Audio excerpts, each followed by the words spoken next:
Check the mic, 1, 2, we clear, ready to transmit. Pro fan hoops on the court, we got the game lit. Not talking highlight reels just for the common glance. We talking dedicated skills, taking every chance. From logo threes to rebounds, Chicago got the me bounds. Asia got 3 chips, Las Vegas Aces in the town. You tune into the channel if you want to get the facts. Women's basketball is fire, no need to relax.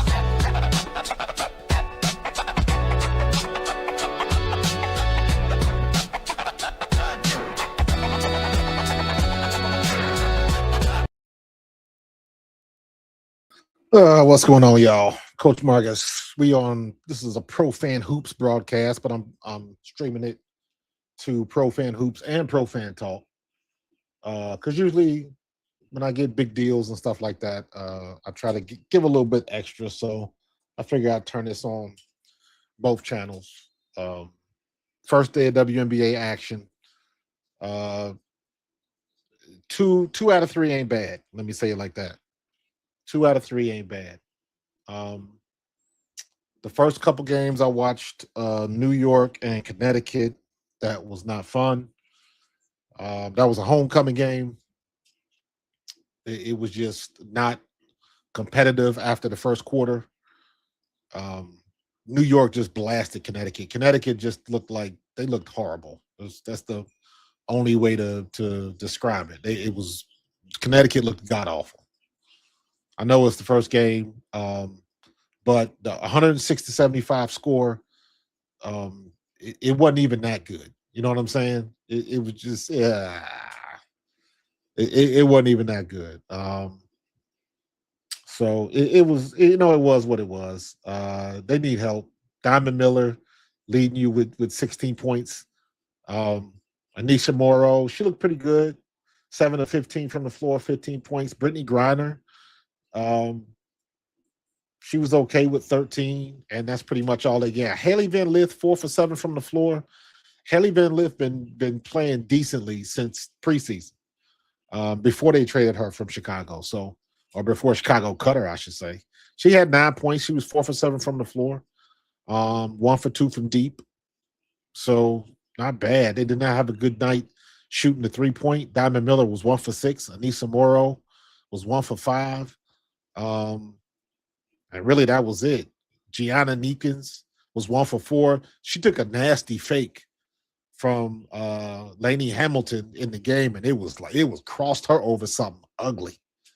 So what's going on, Daniel Berry? What's going on, Lester Johnson? What are my thoughts on Angel's game? Her college to pro transition has not been good to me. Let me say it like this with Angel. I like Angel Reese. And I'm not big on optics, because I know sometimes Angel's game does look messy. It looks sloppy. It looks like she's just, sometimes, quite honestly, it looks like she just be throwing shit up. But she's always done that. It's always looked like that. I said the same thing about her when she was at LSU. So if you've been doing it this long, then no, she's not just throwing it up. That's just the way that it looks. And her game in the paint, it just ain't pretty. Her rebounds, they not pretty, but I'm not there for the optics. The girl averaged a double-double her rookie season. She averaged. All of these, throw all of that shit about the all of that stuff that they playing with grown women, and they got to give them some grace and all of that stuff that Tarasi and all of them folks said that these young players couldn't do when they got in the league, and that's exactly what they damn did when they got there. So I know some people hate on Angel for one reason or another, but at the end of the day, if you don't like her rebounds, me-bounds, or whatever you call them, stop her from getting the rebounds. That's what I've said from day one.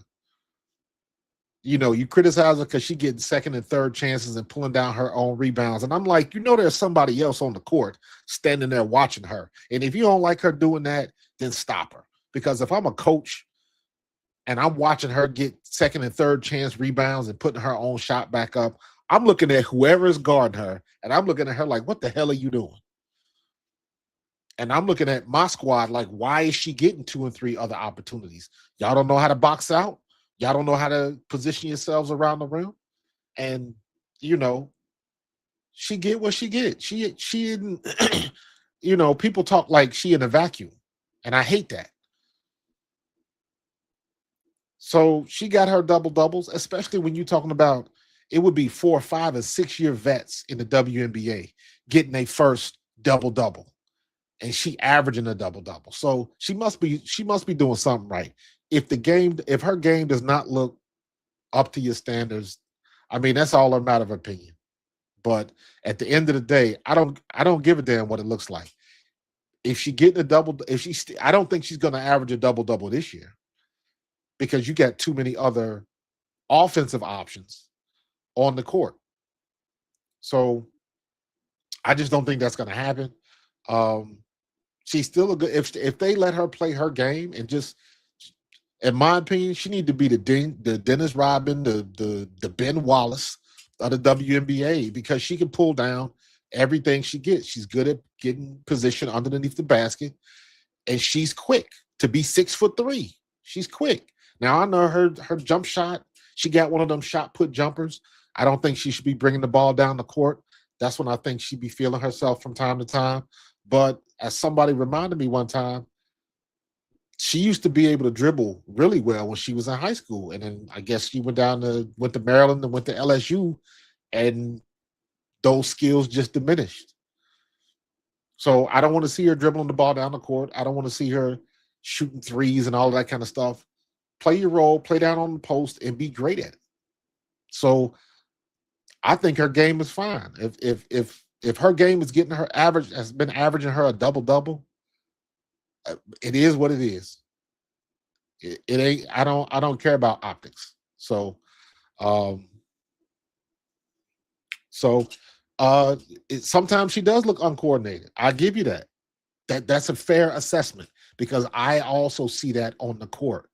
But I said that when she was at LSU. I said that when she was a rookie in the WNBA. And guess what? She still kept scoring. She still kept winning, and wasn't nobody stopping her. So now what? And I'm an ex-Eagle, bro. And I'm in the Philadelphia area. So I'm looking at Jalen Hurts every day and what they said he can't do. So again, I'm not big on the optics. I'm big on the results. So, I don't care if her jump shot don't look good. I don't care if her rebounds are ugly. Is she getting the rebounds? And what is everybody else doing on the court? That's the only thing I care about. So I don't get caught up into that. I'm all about what does it look like on the court.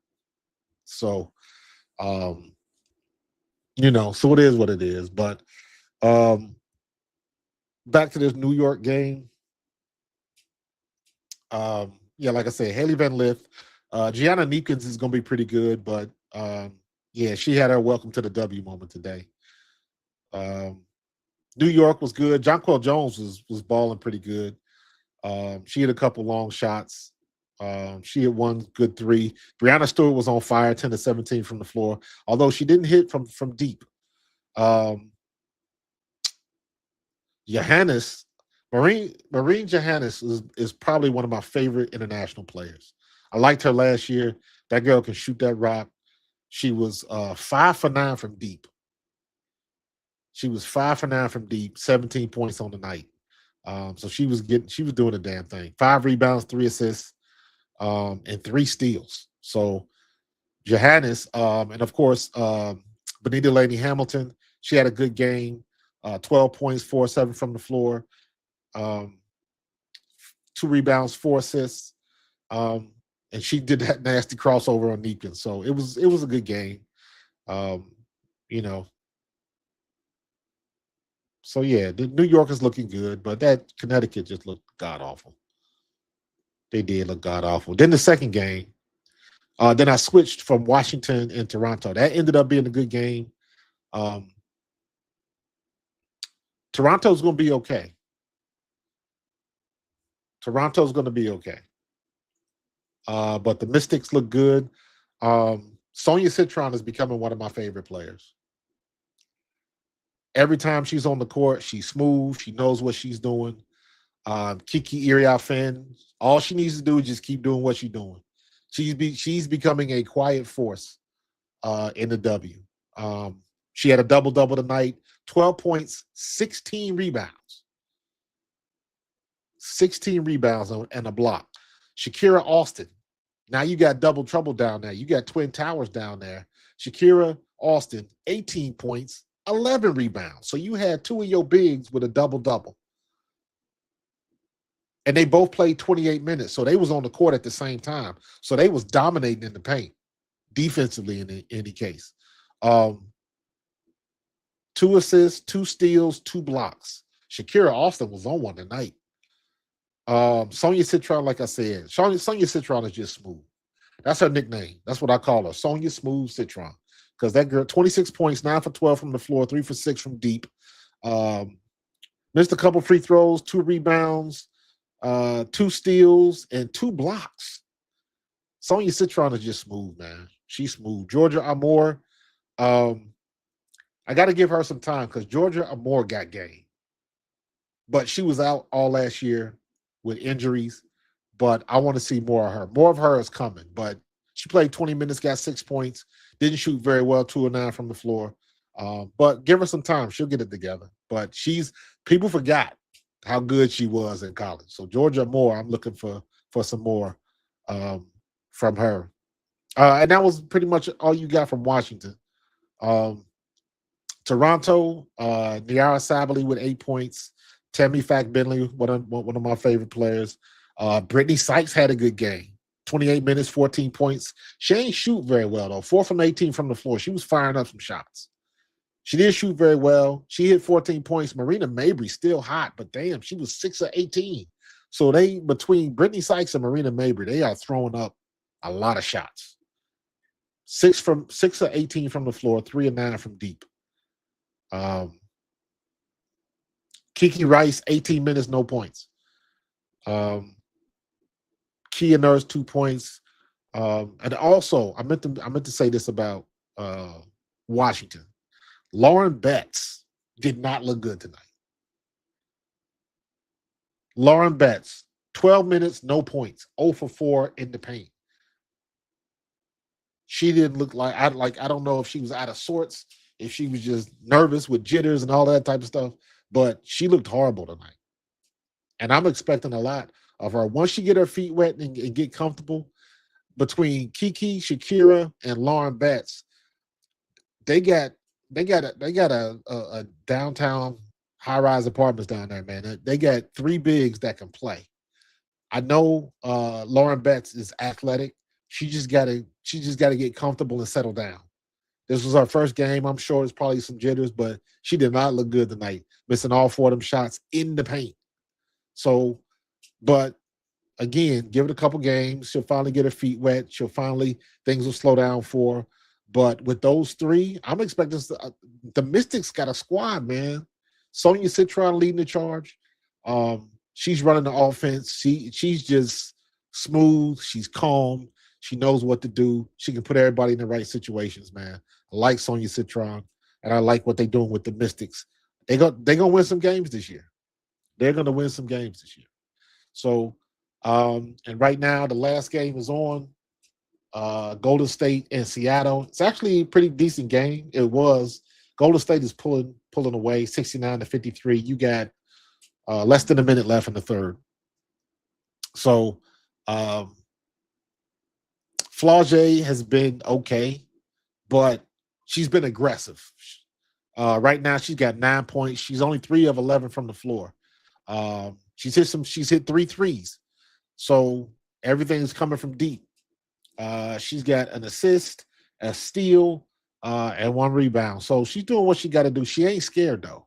She's been very aggressive in this game. Dominique Malonga, she's 12 and 5 right now, 5 for 11 from the floor. Dominique Malonga is showing her quickness. I've seen a couple plays that she did tonight where she took off to the lane, and I was like, she covered a lot of ground in not a lot of time. So as the more she gets comfortable, the better off she'll be. But Jade Melbourne, she's leading the way for Seattle with 13 points. You got to get some more. You got to get some more production out of your starters. But Seattle's going to be good. They're going to be just fine. Golden State, I like Natalie Nakase. They are winning this game. It is so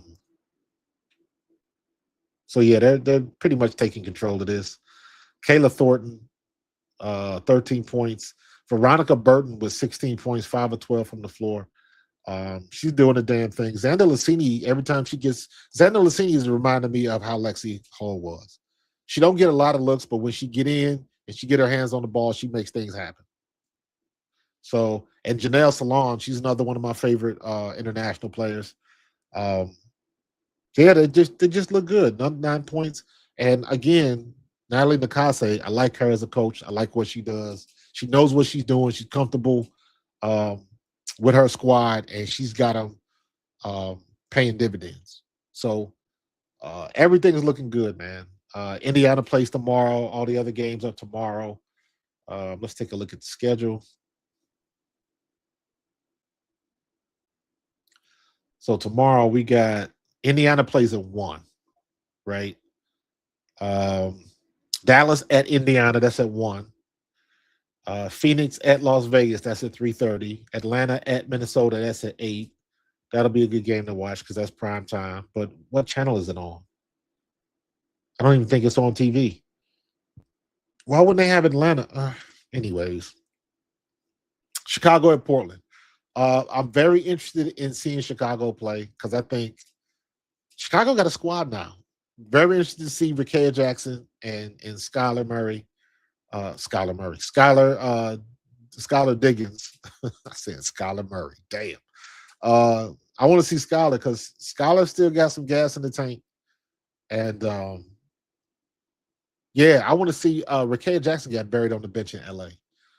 So I'm happy to see her get an opportunity, and I want to see what she can do because I know she can play.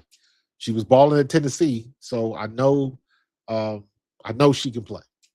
So I want to see that. So obviously, Lester, to your point, everybody's going to be wanting to see what Angel Reese is going to do in Minnesota because I saw the game that everybody was talking about in the preseason game. It was preseason, bro. So it is what it is. But we got some good games tomorrow. Everybody's looking at Dallas and Indiana. So still haven't seen much from AZ Fudd in the preseason. But we'll see. Preseason is preseason. That's where you work on stuff. That's where you make the mistakes, and you got to filter all of that stuff out. So I'm expecting Indiana to win at home, but they got to play. Let's see how much they do with all of this. Caitlin Clark off ball. Everybody been making a big deal about that, and I'm like, if Stephanie White tells you to play off ball, that means Caitlin Clark gonna be playing off ball. And what happens if she has a good game?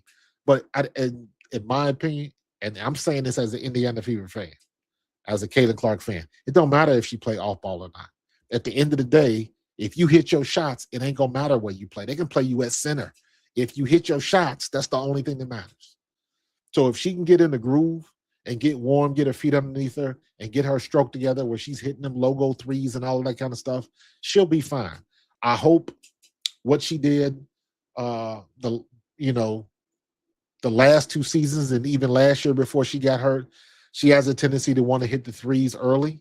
And I understand that because that's her game. But if they're not falling, get inside to the mid-range and attack the basket. She did not do that a lot. Like, I would see her pass up mid-range shots to dribble back out behind the arc and shoot threes. Now, it's good until it isn't. If she's making the threes, then she's going to look all world. But if she struggles, and this is the one thing that's been my biggest criticism of Caitlin Clark, when she's on the struggle bus, her body language is trash. And anybody can take advantage of that because all they got to do is get physical with her and get in her head. The point in case was remember when they got in the fight with Connecticut and J.C. Sheldon? So I was like, if I was the coach, I'd tell J.C. Sheldon to get back in there, bump her, get physical with her, and throw her off her game because if things are not going in her favor, sometimes she takes herself out of the game. And you can see I'm big with the body language. I'm big with, like when I used to coach my kids, I'm big with, you're not going to get every play. So just keep it going. You got a next play coming. It don't matter what you did. You got a next play coming. And my biggest criticism with Caitlin Clark is sometimes her body language just dictates how she goes because she's still the best passer. So if you ain't scoring, get that rock to somebody else that is. She can do that. Because with Caitlin, when she's on, she's on. But if you the best way to get to Caitlin, if you can catch her when the shots are not falling, and there's like a little transition period before she gonna keep taking them shots, and then finally she'll start penetrating and start getting other people involved. And sometimes that's when she can be at her best. But sometimes there's a period of time before she flips that switch because she's trying to get her stroke back so she can hit that three. And if they're not falling in that time period, she gets real frustrated, and it's very easy for the opponent to get in her grill and kind of get in her head like that. So if she can control that and realize if the shot's not falling immediately, let me start passing. Let me get the ball to Sophie. Let me get the ball to Kelsey. Because let's not forget, until she got hurt, Sophie Cunningham was the best three-point shooter on that team. Not Caitlin Clark, not Kelsey Mitchell. It was Sophie Cunningham. So Sophie has earned her keep, in my opinion. So I'm saying all that to say, Indiana's got it. We don't know what they got. They got to play a game together, So my thing is, in football, you would go to the, week 4 or 5.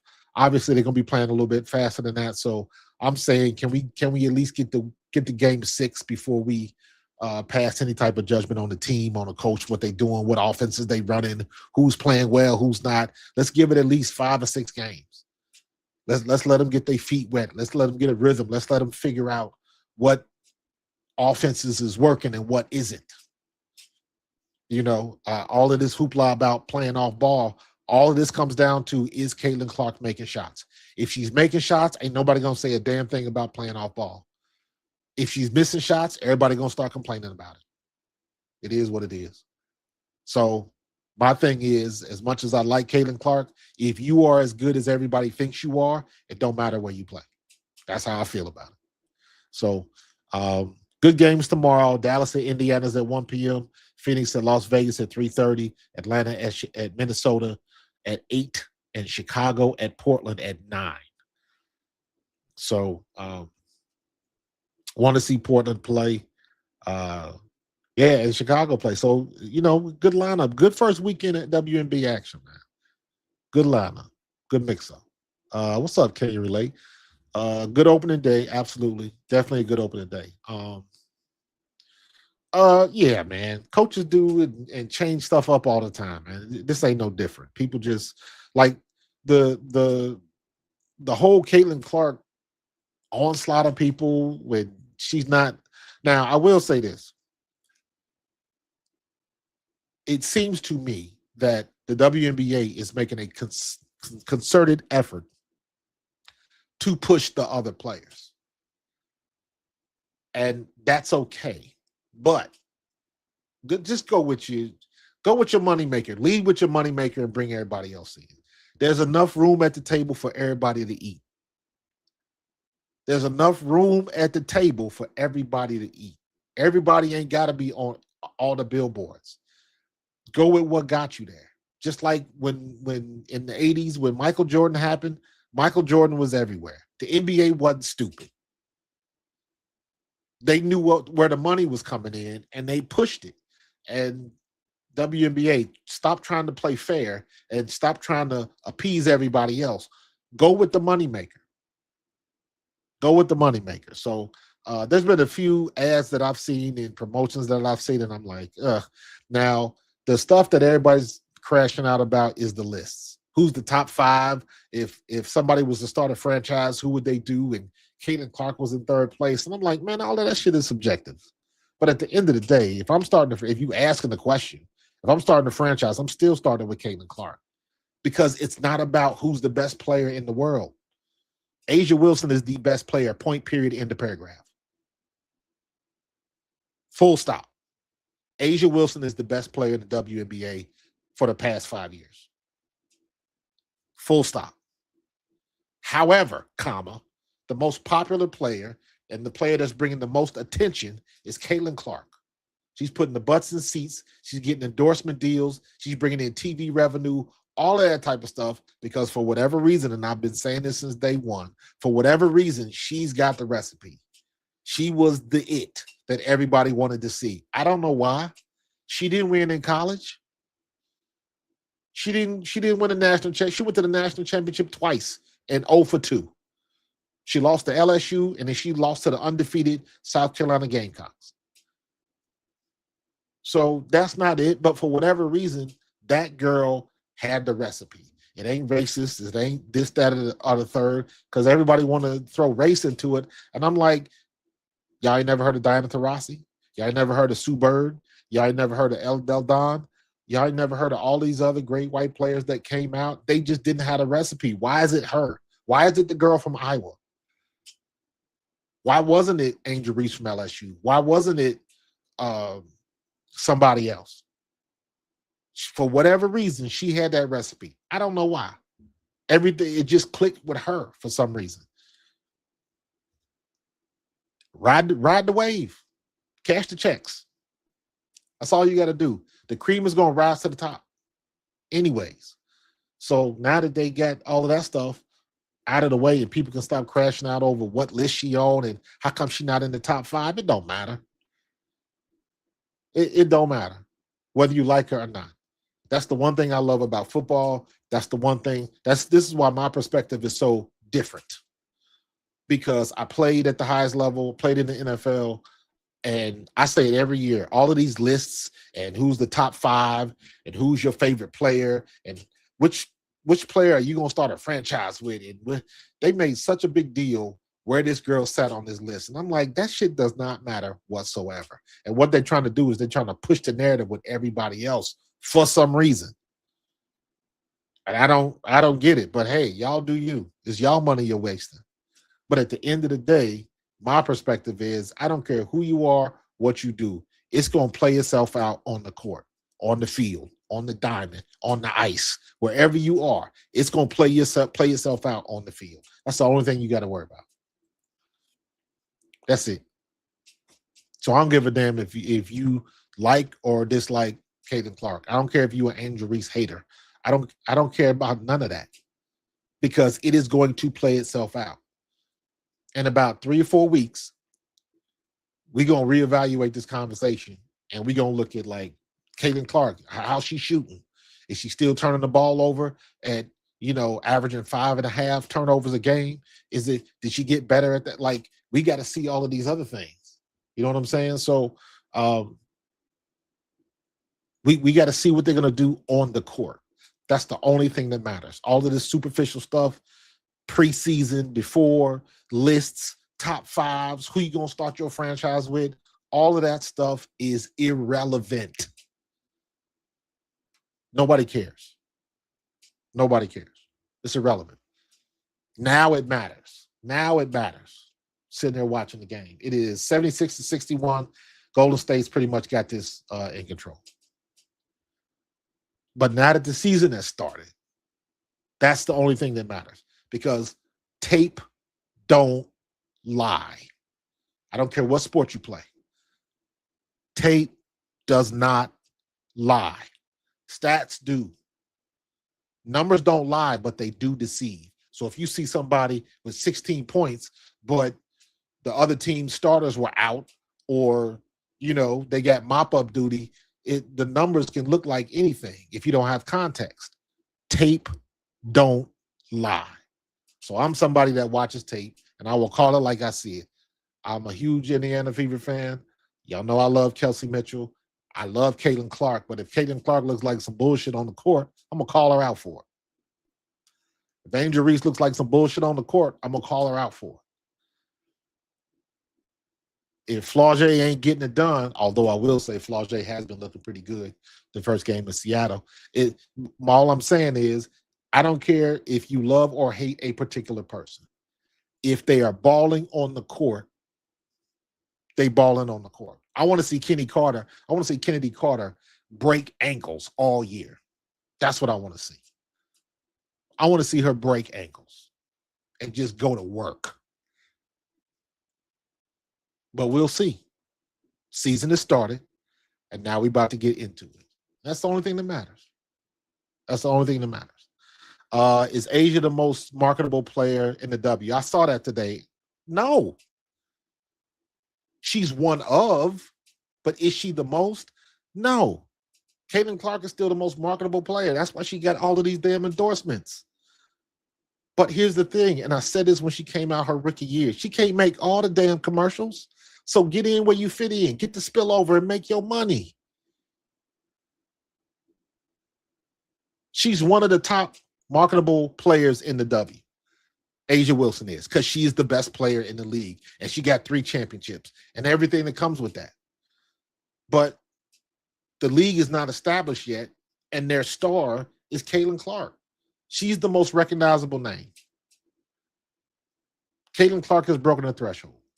The threshold is, and I've explained this before, if you go to your grandmama, if you go to your Aunt Kitty or whoever your friend is, your family member, find somebody that doesn't watch sports and rattle off some names. Rattle off Caitlin Clark. Rattle off Asia Wilson. Rattle off Emmitt Smith or Tom Brady, or you just rattle off random names of sports people and see which ones they recognize. See which ones like, oh, I don't know what they play, but I know I've heard that name before. That means that that particular player has broken the threshold. Caitlin Clark broke the threshold. Tiger Woods broke the threshold. Michael Jordan broke the threshold. Tom Brady broke the threshold. So that, to me, is what the marketability comes. So if you're going to start a franchise, I want the player that's really good and that can put butts in seats. A good example, look at what's going on in Cleveland with Shedeur Sanders. Is he going to start? Is he not going to start? All I know is every time you put that kid in the game, things happen. Is he the best yet? No, develop him. To me, he's shown you enough to, you want to give him the opportunity. But the marketability, whose jersey was number 1 in sales? Every time you go to a Cleveland games, whose jersey do you see in the stands? And they just working out a deal to get a new stadium in Cleveland. Who you think gonna spearhead that? The person that's bringing butts in seats. Who do you want to go buy season tickets for? Dylan Gabriel, Deshaun Watson, or Shedeur Sanders? Like, you got to think in them terms. So getting back to basketball, when they're talking about Asia Wilson, and I've said this before, Asia Wilson is the best player in the league right now, period, full stop, right? Let's all agree on that. But how many times has Asia Wilson required a team to move to a bigger venue? That didn't start till Caitlin Clark got in the league. And as good as Asia Wilson was, as good as Candace Parker was, as good as Maya Moore was, as good as Sue Bird and name anybody in the past, much better players than Caitlin Clark. But Diana Taurasi never required you to move to an NBA level venue. Why? Because of the demand. That's what it comes down to. So I don't know. People gonna still get mad at it. You know, you can agree to disagree. Your alignment with my opinion is not required. So that's how I look at it. So, but it is what it is. We're gonna see who's gonna look the best in these first couple of weeks. Yeah, and it's a good start. It's a good start. 84-66, Golden State is in control. 3 minutes left, 3:33 left in the fourth. This game is about over. So just wanted to jump on here. I didn't feel like editing anything. Just wanted to hop on here and talk about it. So yeah, very happy that the WNBA started. Now we can get a sense of what we have. And now you can actually watch the games and you can give your criticism. All right. Holla at y'all in the next one. I'm out, man. I appreciate y'all jumping in, man. This was kind of impromptu. Had some things to say. I didn't want to wait till this game was over with. So I jumped on. So I appreciate you jumping on. And yeah, I'm gonna be up out of here, and I will talk to you guys in the next one. Peace.